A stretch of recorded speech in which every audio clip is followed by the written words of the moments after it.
وقوع أخطر قضية تجسس في القوات الجوية المصرية في منتصف الستينات، واللي تم الكشف عنها وإحباطها بسبب الوعي والحذر للرجال العاملين في القوات الجوية. في منطقة منشية الصدر كان ساكن رقيب فني اسمه أحمد. الرقيب أحمد كان بيشتغل في سرب من أسراب الميج 21 في قاعدة غرب القاهرة الجوية. كان عمره ساعتها 23 سنة. وفي يوم الرقيب أحمد بيخبط على باب شقته شخص.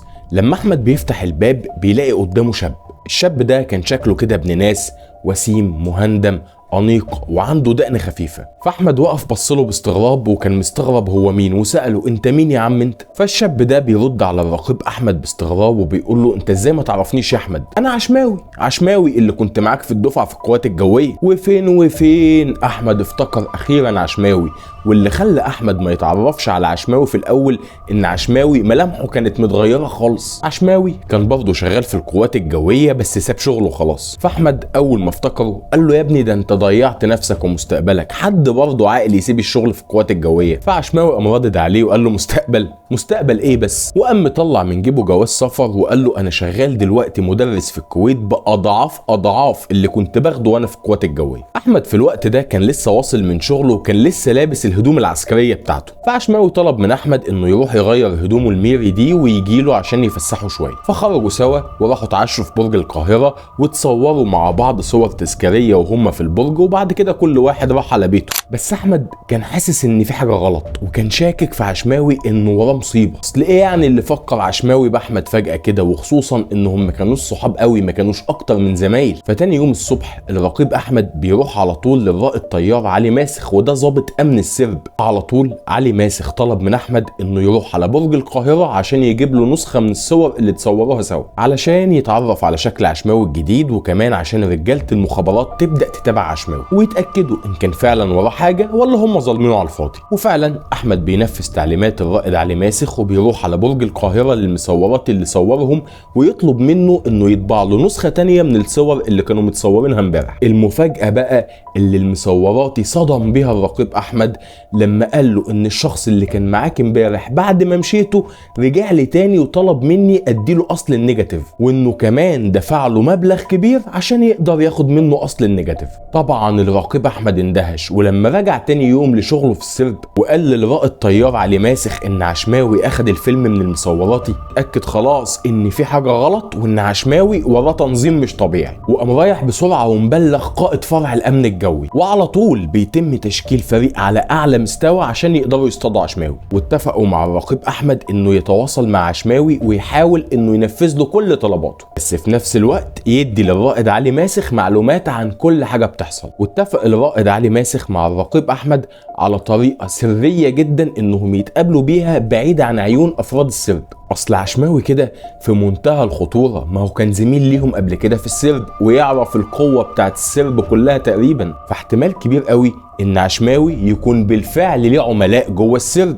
عشان كده علي ماسخ ما ينفعش يقابل الرقيب احمد بشكل ملحوظ او بشكل متكرر، اصل ده مش طبيعي وممكن يلفت نظر اي عميل لعشماوي جوه السرب. فكان لازم يكون في طريقة منطقية تبرر مقابلات الرقيب احمد بالرائد علي ماسخ. فيعملوا ايه بقى؟ اقول لك انا يعملوا ايه. الرقيب احمد كان مسؤول عن شحن الطيارات بالاكسجين، ففي اي وقت علي ماسخ يحب انه يوصل تعليمات جديدة للرقيب احمد او يسأله عن المستجدات، فبعد هبوطه من اي طلعة طيران يشتكي من نقص الاكسجين في الطيار، وبالتالي الرقيب احمد يتدور مكتب لقائد السرب اللي هو مين بقى قائد السرب؟ الرائد علي ماسخ. وبكده هتكون هي دي الطريقة اللي هيقدر يقابل بيها الرقيب احمد الرائد علي ماسخ في السرب، وهتكون طريقة منطقية جدا، فحتى لو عشماوي ليه عملاء بالفعل جوه السرب فمحدش هيشك في اي حاجة. المهم عشماوي بيجدد الزيارة لأحمد مرة تانية وبيطلب منه برضه انهم يخرجوا يتفسحوا، بس المرة دي بقى اقترح عليه انه يشتغل معاه بمرتب محترم وبفلوس ما يحلمش بيها. فاحمد سأل عشماوي وقال له اشتغل ايه؟ عشماوي بقى ملفش ودار كتير، لا بالعكس ده كان في منتهى الصراحة او بمعنى اصح منتهى الوقاحة. فعشماوي قام ردد عليه وقال له بص احنا هنبعت لك عنوان شقة وكل دورك انك تراقب الشقة دي وتشوف بس البلكونة منورة ولا مطفية. من الاخر يعني هم عايزين يعرفوا في حد جوه الشقة دي ولا لا، ولو في يبقى الشخص ده نايم ولا صاحي. طب انتوا مين بقى اللي عايزين تعرفوا يا عم عشماوي؟ مش مهم وما تسألش كتير، انت مالكش اكتر من الفلوس اللي هتتبعت لك هو اكل ولا بحلقه، وهدده وقال له لو حد عرف باللي دار بينا ده هيكون مصيرك زي مصير الرئيس الامريكي جون كينيدي اللي اتقتل برصاصه في راسه من 6 شهور. فاحمد اتاكد من كلام عشماوي ان محدش وراه مقوي قلبه بالقذاره دي الا الموساد. وبعدها احمد قام طالب من عشماوي ان عشماوي يحدد له المواعيد اللي هيبقى يجيله فيها عشان ما يجيش وهو مش موجود في البيت. قام عشماوي ردد على احمد وقال له ما تخافش، احنا عمرنا ما هنجيلك وانت مش موجود لاننا عارفين مواعيدك وتحركاتك كويس قوي. من ناحيه تانية بقى كان في حد بيتابع احمد لدرجه ان عشماوي كان بيروح لاحمد البيت بمجرد ما احمد بيخش بيته على طول. وفي مره من المرات عشماوي طلب من احمد قائمه فيها اسماء طيارين السرب. على طول احمد قام رايح ومبلغ الرائد علي ماسخ. فعلي ماسخ قام طالب من احمد انه يكتبها زي ما هو يعرفها. ففي طيار مثلا معروف باسم جده وطيار تاني معروف باسمه الثنائي، فمطلوب من احمد انه يبلغه باسماء الطيارين زي ما هو حافظهم كده عشان الموضوع يبان طبيعي. ومره تانية عشماوي قام طالب من احمد انه عايز يعرف اماكن تخزين صواريخ الطيارات، وكانت التعليمات لاحمد برضه انه يديله اماكن تخزين الصواريخ بنفس الطريقه اللي هو عارفها بيها عشان برضه الموضوع يبان طبيعي. وفي يوم احمد اتفاجئ ان الرائد علي ماسخ بيستدعيه بنفس الطريقه المعتاده بينهم، وبيديله تعليمات جديده وبيقول له النهارده الساعه 9 بالليل عايزك تروح ميدان حلميه الزيتون. هناك بقى هتلاقي عربيه مرسيدس لونها اسود الرقم بتاعها كذا. اول ما تشوف العربيه دي تفتح الباب وتركب من غير ولا كلمه ومن غير ما حد ينادي عليك. المهم احمد بيوصل فعلا وبيلاقي عربيه مرسيدس سودا بنفس الرقم والمواصفات اللي الرائد علي ماسخ قال له عليها. قام فاتح الباب وراكب العربيه، وبيتفاجئ احمد ويندهش لما لقى ان اللي راكب العربيه المدير العام لفرع الامن الجوي. بس احمد لاحظ حاجه اثارت خوفه وهو قاعد مع مدير الامن الجوي، ان في عربيه عدت من قدامهم الاشخاص اللي كانوا قاعدين فيها كانوا عمالين يبصوا لاحمد بشكل مريب.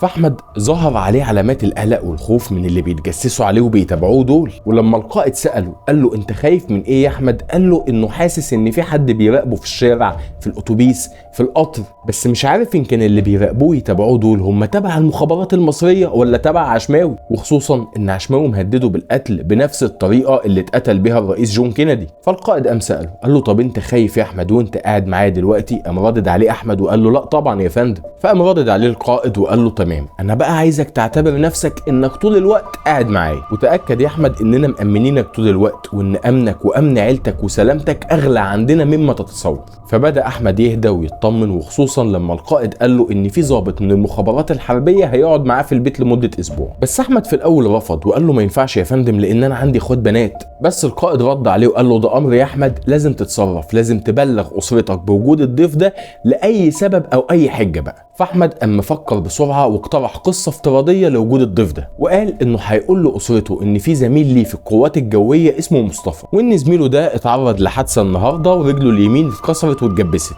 فهيجيبه يقعد عنده اسبوع لانه هو غريب ومش من هنا، فمش هيقدر يسافر برجله دي لوحده، وخصوصا انه هيبقى يرجع تاني ويتابع في المستشفى بعد اسبوع. فاتحرج لما زميله طلب منه انه يستضيفه عنده لمده اسبوع، وخصوصا ان بيت احمد جنب المستشفى. فالقائد قام موافق على اقتراح احمد وقال له اعمل حسابك بقى لان مصطفى هيجي لك بكره بالليل الساعه 7. المهم مقابله احمد مع القائد بتنتهي واحمد بيرجع على بيته تاني الساعه 11 بالليل، وبلغ عيلته انه هيجيب صاحبه مصطفى البيت بعد ما حكى لهم على اللي حصل له. وكأي اسره مصريه رحبوا بمصطفى صاحب احمد ابنهم وقالوا له اهلا وسهلا ده بيته واهي لقمه هنيه تكفي 100. في اليوم التاني الساعة 7 بالليل بتقف عربية تاكسي قدام بيت أحمد، وبيخرج منها راجل في إيده عكاز ورجليه اليمين متجبسة وخافي الطبنجة بتاعته تحت هدومه، ووقف ينادي على أحمد اللي نزل له على طول علشان يساعده في طلوع السلم. وكان استقبال أسرة أحمد لمصطفى أحسن استقبال، وبقى زميل أحمد ده كأنه فرد من العيلة. وبدأ أبو أحمد يشاركه لعبته المفضلة اللي هي الطاولة، وبالمناسبة والد أحمد ده كان راجل طيب جدا وقمة في الاحترام. المهم فضل مصطفى قاعد مع أسرة أحمد لمدة أسبوع. وفي يوم من الايام احمد بيرجع من الشغل بالليل بس ما لقاش مصطفى في البيت، ولما احمد سأل ابوه هو مصطفى فين قال له والله يا ابني هو النهارده بعد ما فطر قال انه هينزل يجرب يمشي على رجليه لغايه ناصيه الشارع، بس لغايه دلوقتي ما رجعش. ده حتى يا ابني انا نزلت ادور عليه بس مصطفى زي ما يكون فص ملح وداب.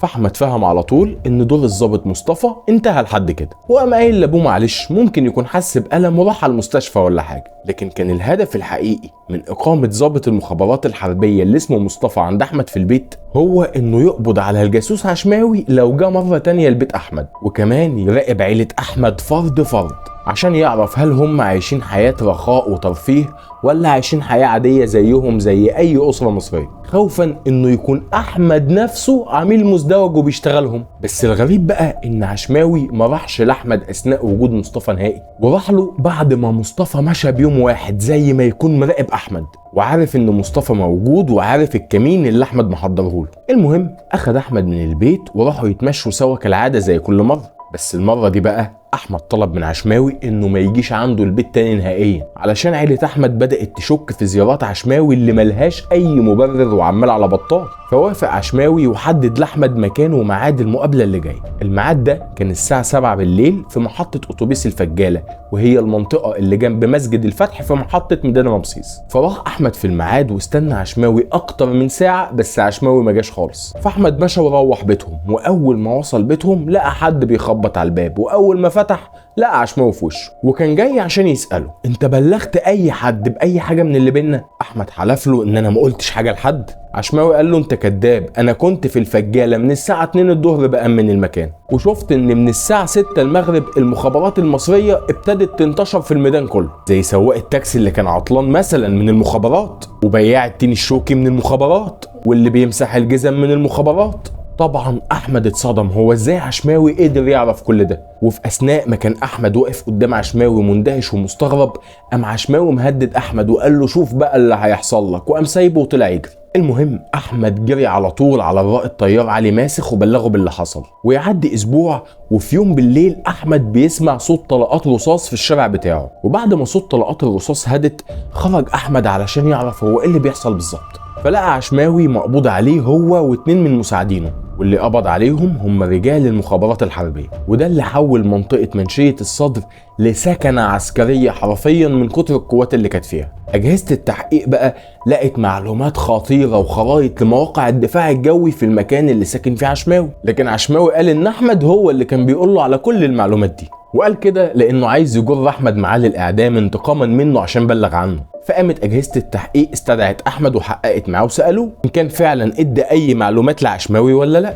فأحمد قام قايل أنا فعلا كنت بديله معلومات، بس كل المعلومات اللي كنت بديها له كانت بتبقى بالتنسيق مع الرائد طيار علي ماسخ وفرع الأمن الجوي. فأجهزة التحقيق بدأت تضغط على عشماوي بكل الطرق لغاية ما عشماوي اعترف على كل الشبكة اللي كانت معاه، وتقدموا للمحاكمة واتحكم عليهم كلهم بالإعدام. وفي نفس التوقيت ده كان الرائد طيار علي ماسخ سافر عشان يشترك في حرب اليمن، وبعد ما رجع سأل أحمد هل تم تكريمك ولا لأ؟ فأحمد قام رد عليه وقال له إنه فعلا اتكرم وسافر بعثة على الطيارة ميج 21. بس الرائد طيار علي ماسخ قال له لأ ده مش كفاية. فالرائد علي ماسخ قدر انه يوصل الموضوع للمشير عبد الحكيم عامر، وده خلى المشير يصدر قرار بترقية استثنائية لأحمد وكمان مكافأة مالية وقال في حقه كلمة للتاريخ. التفاصيل دي بقى عرفها العقيد حمدي من صديقه احمد في الوقت اللي تواجد معاه فيه في ليبيا سنة 72 في تدريب مشترك بين الطيارات الميج 21 المصرية والطيارات الميراج الليبية، وهو اللي وصل لنا القصة الكاملة دي. عاشت مصر حرة أبية، وعاش رجال المخابرات المصرية. أنا ميدو جبريل، ودي قناتكم ميدوبيديا، وهي دي حلقتنا النهارده. ويا رب لو المحتوى بتاعي بيعجبكم ما تبخلوش عليا باللايك، بالشير، بالاشتراك في القناه، وكمان تفعل زر الجرس عشان توصلك كل الحلقات الجديده. شكرا ليكم واستنوني في حلقه جديده.